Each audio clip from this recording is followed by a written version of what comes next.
After you exit your car, look at the sign. Make sure that the log is over the river. Otherwise, you might be trying to wade through the water, and that's no fun. It says it's only there in the summer, but we went in October. Right, that's the log we're about to cross.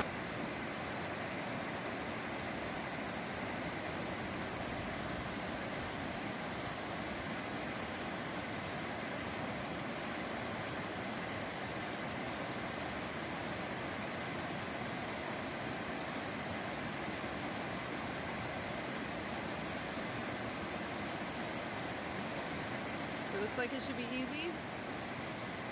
Those rocks are super slick. It also rained this morning, so everything is slick. We did it.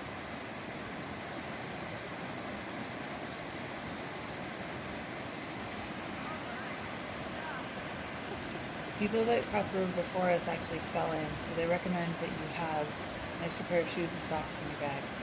One of my very favorite things about Iceland is that they have the geographical information and they tell you the history, and then they tell you the real story, which is also called folk tales. According to folktale, this is how the waterfall gets its name. About 45 minutes into the hike, you're going to come to a cave, and it's the cave of Raudhofdi. There was a fairy who loved this man, and there's a question about if he had a child with her. Somehow he wronged this fairy, which was a really bad idea because when he betrayed her, she turned him into the whale Raudhofdi. Raudhofdi means redhead, so he was a red-headed whale. The whale lived in the bay of Faxafloi, and he was so angry to be a whale that he just started destroying every boat that came in. At one point, he destroyed a boat that had 2 sons of a priest on it, and the priest, even though he was old and blind, he had some tricks up his sleeve, maybe a little bit of sorcery. He had his daughter help him walk to the seashore, and he placed his walking stick into the sea, and he tricked the whale to coming up to him. Now, Raudhofdi, when he came swimming, he was led by this priest, and he went up to the river Botnsa, and they came into this area where the waterfalls are. And the story goes that because of the narrow passages, the earth trembled and there were these loud clangs heard. That is why the waterfall is called Glymur, because Glymur means clang in English. Raudhofdi was chased all the way up to the lake of Hvalvatn, which, as the story goes, he exploded from exhaustion, and that's why we have this cave. So it's really important that you take a few minutes to understand and enjoy this history as you're walking through this cave. Once you cross the river, it's going to be pretty steep. Make sure you bring some good hiking shoes. Hold on to the ropes. They're really important going up and down. When we were at Glymur, we did not see more than 20 people the whole time we were there.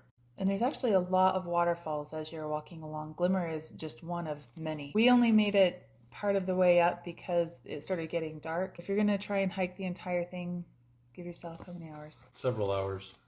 Yeah. It's about 4.7 miles round trip. Bring some snacks, some water, and layer. In Iceland, you layer because you can take it off, but you can't put it on if you don't have it.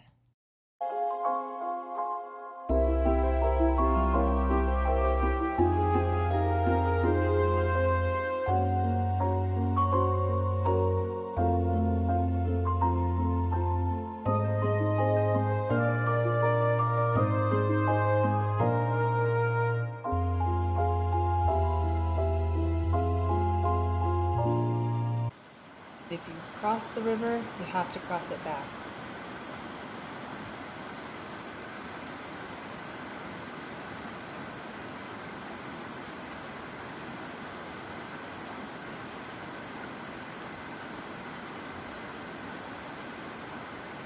Put your foot over there first.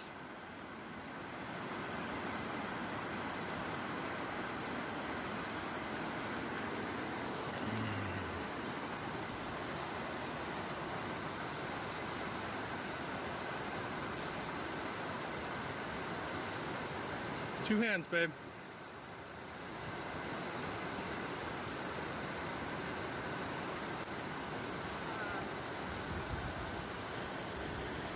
Ta-da!